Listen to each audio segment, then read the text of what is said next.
What's up, good people? Mark Holmes here, and as always, I want to say thank you all for watching, commenting, subscribing, and being part of the Joe Blue Sports Report. Without you guys, as well as you ladies, you know that this literally does not work. I hope everybody's having a great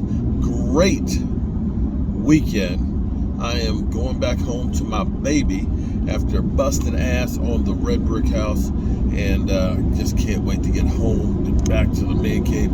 I don't even know how many days it is till the football season because I don't have my clock, so I'll be checking out the clock when I get in. You know, we have so many fans that just whine and bitch and moan and, you know, don't want to give the Cowboys any credit. But, you know, it's amazing how this team and this roster have turned around so quickly. And one of the things that people don't seem to realize, you know, it's the subtleties, the different formations and stuff, you know, if you really dig in deep in things. One of the things, and this is where a couple years ago we heard Stephen Jones talking about position flex, where you're a rover, where you're a safety / linebacker. He was one back in college, he said not a very good one. But one thing the Cowboys love is having guys that are able to play kind of a dual role. Now, we saw that with Tyrone Crawford, although I'm not sure that defensive end, defensive tackle, that's not position flex that really, if you're a defensive end, you need to be fast and being able to get upfield quickly. Being a defensive tackle, you need to be a little bit heavier and able to take on the blocks. And that's where he was kind of a tweener, okay? He was good. He wasn't great. He was good at both, but not great at either. But when you look at our safeties, I want you to think back to just 2019. 2019, you know who our starting safeties were? Do you? Xavier Woods and Jeff Heath. Now, Jeff Heath, the thing about Jeff Heath is, I love Jeff Heath. Jeff Heath had the heart of a Charlie Waters, okay? He didn't necessarily have all the tools that a lot of guys had, but that guy had heart. That guy had two separated shoulders, was out there still playing and things, but he just didn't have the tools. When you think about where we used to be at safety, remember when we were talking about going to get Earl Thomas, or Earl Thomas was talking about come get me, you know, and the Cowboys were trying to trade for him. Remember when we were looking at trying to get in the box safety in Jamal Adams, right? That we were literally contemplating trading a very high draft pick, and they wanted us to throw in Zach Martin. It's like, are you crazy? But they got 2 number 1s for him. And he's been a bit of a disappointment for Seattle. He's been injured a bit, and he's been basically an in-the-box safety. But look where we... What the heck was that? It was like... I don't know. It was okay. I don't know. It was a strange sound. I don't know if you heard it or not.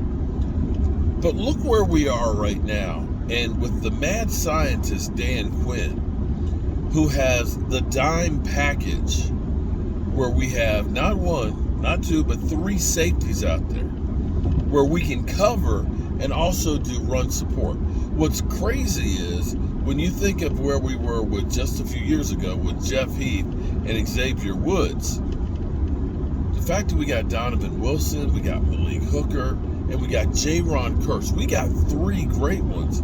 And then there's Israel, I can't pronounce his last name, but you know, we got Israel too, who gets put in there as well. Doesn't get a lot of snaps, but when he plays, he's really, really valuable. And this is where our dime coverage, or our heavy nickel,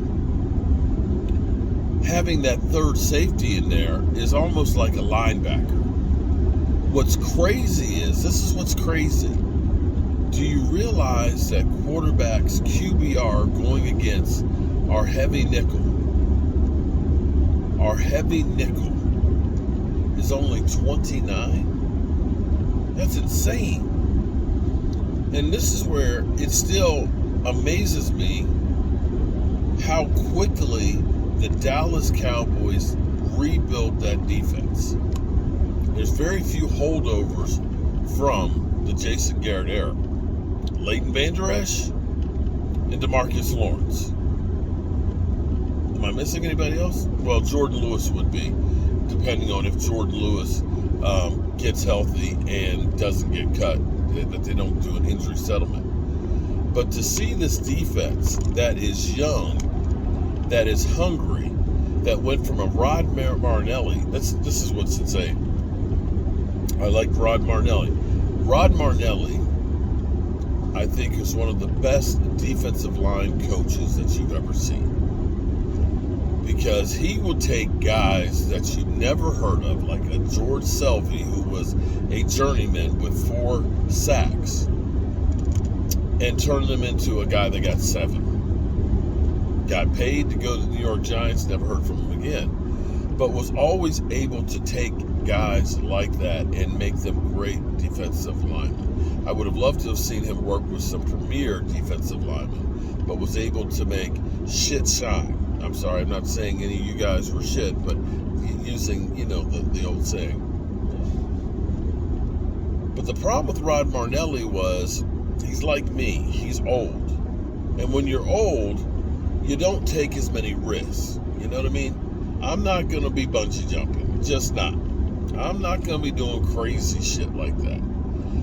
And so his philosophy was bend, don't break, okay? We're going to keep everything in front of us, and we're going to let them, make a mistake or make it end up being a long, slow drive, Nothing cheap and nothing deep. This is where Dan Quinn is the polar opposite. Because Dan Quinn, much like he had with the Legion of Boom, he came after you. He went after you. Fast and physical. We're going to hit you. And then we're going to hit you again. And when you get up, we're going to hit you again. It's amazing to watch this process. And you have to look at this from the standpoint and say, the biggest offseason move that the Dallas Cowboys made, and they did it 2 years in a row, was keeping Dan Quinn. I don't know that this Dallas Cowboy team is anywhere close to where they are without Dan Quinn. After seeing what happened in 2020,